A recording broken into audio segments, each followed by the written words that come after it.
साथियों नमस्कार। स्वागत है आप सभी का आपके अपने यूट्यूब चैनल में। आज की इस वीडियो में लेकर आए हैं जनरल नॉलेज के टॉप 30 क्वेश्चन जो आपकी आगामी सभी परीक्षाओं के लिए हेल्पफुल होने वाले हैं। तो चलिए दोस्तों, लेते हैं आज का पहला प्रश्न। पहला प्रश्न है, निम्नलिखित में से विटामिन ई का सबसे अच्छा स्रोत कौन सा है? बताइए दोस्तों, निम्न में से विटामिन ई का अच्छा स्रोत कौन सा है?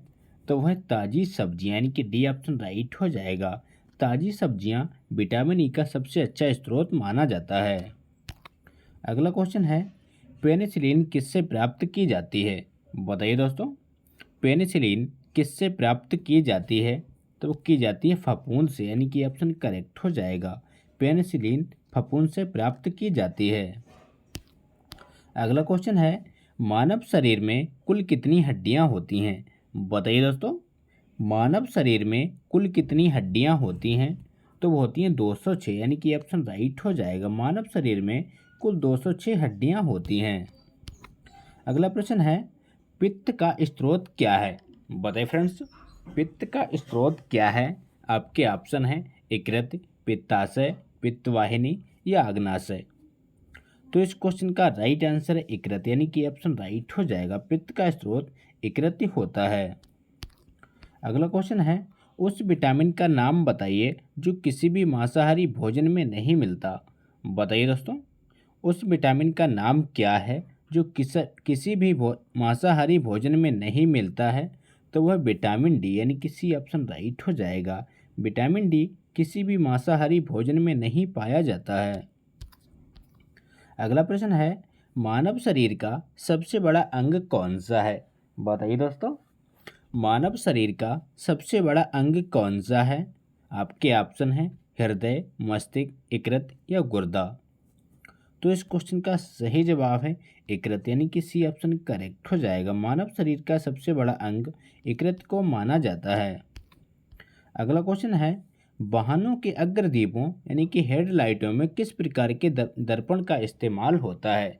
बताइए दोस्तों, इम्पोर्टेंट क्वेश्चन है, बार बार परीक्षा में रिपीट होता है। वाहनों के अग्रदीपों यानी कि हेडलाइटों में किस प्रकार के दर्पण का इस्तेमाल होता है? तो वो होता है परवलयीय दर्पण, यानी कि डी ऑप्शन राइट हो जाएगा। अगला क्वेश्चन है, किसी तुल्यकालिक उपग्रह की पृथ्वी की सतह से ऊंचाई लगभग कितनी होती है? बताइए दोस्तों, किसी तुल्यकालिक उपग्रह की पृथ्वी की सतह से ऊंचाई लगभग कितनी होती है? तो वो होती है 36,000 किलोमीटर, यानी कि ऑप्शन राइट हो जाएगा। अगला क्वेश्चन है, किसी बिजली की इस्त्री को गर्म करने के लिए किस धातु का प्रयोग किया जाता है? बताइए दोस्तों, किसी बिजली की इस्त्री को गर्म करने के लिए किस धातु का प्रयोग किया जाता है? तो वो किया जाता है नाइक्रोम, यानी कि बी ऑप्शन करेक्ट हो जाएगा। अगला क्वेश्चन है, सूर्य के सबसे निकट कौन सा ग्रह है? बताइए साथियों, सूर्य के सबसे निकट कौन सा ग्रह है? तो वह बुध ग्रह, यानी कि बी ऑप्शन करेक्ट हो जाएगा। सूर्य के सबसे निकट बुध ग्रह है। अगला क्वेश्चन है, जंग से बचाने के लिए लोहे से बनी पानी की पाइपों पर जस्ते की परत चढ़ाने को क्या कहते हैं?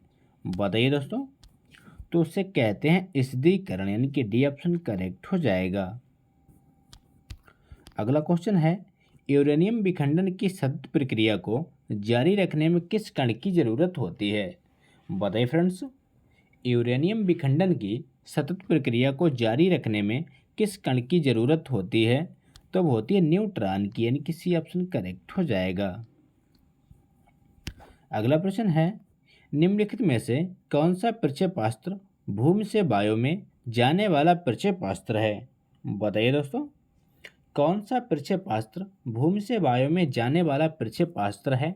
तो वह है त्रिशूल, यानी कि ऑप्शन राइट हो जाएगा। अगला प्रश्न है, पेट्रोल की स्फोटक रोधी गुणवत्ता बढ़ाने के लिए निम्नलिखित में से किसे इस्तेमाल किया जाता है? बताइए दोस्तों, पेट्रोल की स्फोटक रोधी गुणवत्ता बढ़ाने के लिए निम्नलिखित में से किसे इस्तेमाल किया जाता है? तो वो किया जाता है ट्रेटा एथिल सीसा, यानी कि ए ऑप्शन करेक्ट हो जाएगा। ट्रेटा एथिल सीसा का इस्तेमाल पेट्रोल की स्फोटक रोधी गुणवत्ता बढ़ाने के लिए प्रयोग किया जाता है। अगला क्वेश्चन है नेहरू ट्रॉफी किस खेल से संबंधित है? बताइए दोस्तों, मोस्ट इंपॉर्टेंट क्वेश्चन है। नेहरू ट्रॉफी किस खेल से संबंधित है? तो वो संबंधित है फुटबॉल से, यानी कि बी ऑप्शन राइट हो जाएगा। नेहरू ट्रॉफी फुटबॉल से संबंधित है। अगला क्वेश्चन है शास्त्रीय नृत्य उड़ीसी किस प्रदेश की उपज है?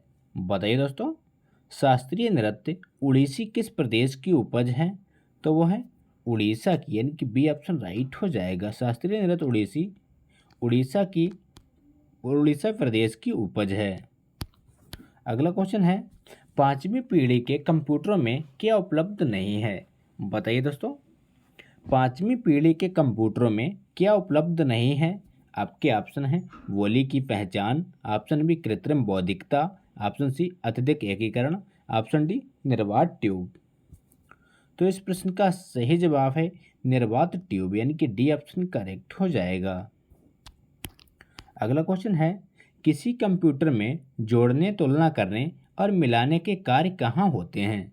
बताइए दोस्तों, किसी कंप्यूटर में जोड़ने, तुलना करने और मिलाने के कार्य कहाँ होते हैं?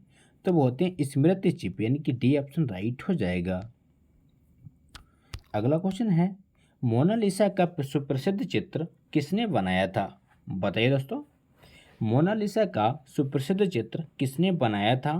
तो वो बनाया था लियोनार्डो दा विंसी, यानी कि बी ऑप्शन राइट हो जाएगा। लियोनार्डो दा विंसी के द्वारा मोनालिसा का सुप्रसिद्ध चित्र बनाया गया। अगला क्वेश्चन है वह प्रथम महिला कौन थी जिसने 7 प्रमुख सागर तैरकर पार किए? बताइए दोस्तों, इंपॉर्टेंट क्वेश्चन है। वह प्रथम महिला कौन थी जिसने 7 प्रमुख सागर तैरकर पार किए? तो वह थी बुला चौधरी, यानी कि बी ऑप्शन राइट हो जाएगा। बुला चौधरी ने 7 प्रमुख सागरों को तैरकर पार किया था। अगला क्वेश्चन है अमेरिका की खोज किसने की? बताइए दोस्तों, अमेरिका की खोज किसने की? तो की है कोलंबस ने, यानी कि बी ऑप्शन राइट हो जाएगा। कोलंबस के द्वारा अमेरिका की खोज की गई। अगला क्वेश्चन है भारत में राष्ट्रीय आय का आकलन सबसे पहले किसने किया था?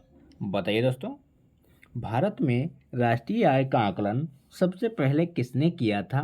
आपके ऑप्शन है Mahalanobis, option B Dadabhai Naoroji, option C BKR B Rao, option D Sardar Patel.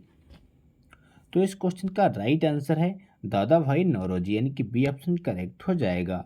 दादा भाई नौरोजी के द्वारा भारत में राष्ट्रीय आय का आकलन सबसे पहले किया गया। अगला प्रश्न है किसी देश का आर्थिक विकास किस पर निर्भर करता है? बताइए फ्रेंड्स, किसी देश का आर्थिक विकास किस पर निर्भर करता है? तो वो करता है प्राकृतिक संसाधन, पूंजी निर्माण, बाजार का आकार, यानी कि उपरोक्त तो सभी पर निर्भर करता है। अगला प्रश्न है राष्ट्रीय आय किससे निर्मित होती है? बताइए दोस्तों, राष्ट्रीय आय किससे निर्मित होती है? तो वो होती है किसी उत्पादक गतिविधि द्वारा, यानी कि डी ऑप्शन राइट हो जाएगा। किसी उत्पादक गतिविधि द्वारा राष्ट्रीय आय निर्मित होती है। अगला क्वेश्चन है मुद्रा आपूर्ति किसके द्वारा नियंत्रित की जाती है? बताइए फ्रेंड्स, मुद्रा आपूर्ति किसके द्वारा नियंत्रित की जाती है? तो वो की जाती है भारतीय रिजर्व बैंक, यानी कि बी ऑप्शन राइट हो जाएगा।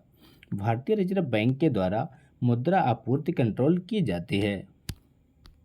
अगला प्रश्न है WTO का मुख्यालय कहाँ है? बताइए friends, very very important question है। WTO का मुख्यालय कहाँ है? तो वो है जिनेवा में, यानी कि बी ऑप्शन राइट हो जाएगा। WTO का मुख्यालय जिनेवा में है, याद रखिएगा। अगला प्रश्न है भारत के किस राज्य को चावल का कटोरा कहा जाता है? बताइए दोस्तों, भारत के किस राज्य को चावल का कटोरा कहते हैं? तो वो कहते हैं आंध्र प्रदेश को, यानी कि ऑप्शन राइट हो जाएगा। आंध्र प्रदेश राज्य को चावल का कटोरा कहा जाता है। तो चीनी का कटोरा किसे कहते हैं? इसका आंसर कमेंट बॉक्स में दीजिए। अगला प्रश्न है भारत में सबसे ऊंचा जलप्रपात कौन सा है? बताइए दोस्तों, भारत में सबसे ऊंचा जलप्रपात कौन सा है? तो वह जोग प्रपात, यानी कि सी ऑप्शन करेक्ट हो जाएगा। जोग प्रपात भारत में सबसे ऊंचा जलप्रपात है। अगला क्वेश्चन है जूट उत्पादन में सबसे प्रचुर प्रदेश कौन सा है? बताइए फ्रेंड्स, जूट उत्पादन में सबसे प्रचुर प्रदेश कौन सा है? तो वह पश्चिम बंगाल, यानी कि ये ऑप्शन राइट हो जाएगा। पश्चिम बंगाल जूट उत्पादन में सबसे प्रचुर प्रदेश माना जाता है। अगला क्वेश्चन है, निम्नलिखित में से कौन से देश पालक स्टेट से जुड़े हुए हैं? बताइए दोस्तों, कौन से देश पालक स्टेट से जुड़े हुए हैं? तो वह हैं भारत एवं श्रीलंका, यानी कि ये ऑप्शन राइट हो जाएगा। तो ये था दोस्तों आज के इंपॉर्टेंट क्वेश्चन। अगर वीडियो अच्छा लगा हो तो लाइक करें, दोस्तों के साथ शेयर करें और चैनल पर नए हो तो चैनल को सब्सक्राइब करना ना भूलें। मिलते हैं नेक्स्ट वीडियो में, तब तक के लिए प्यार भरा नमस्कार।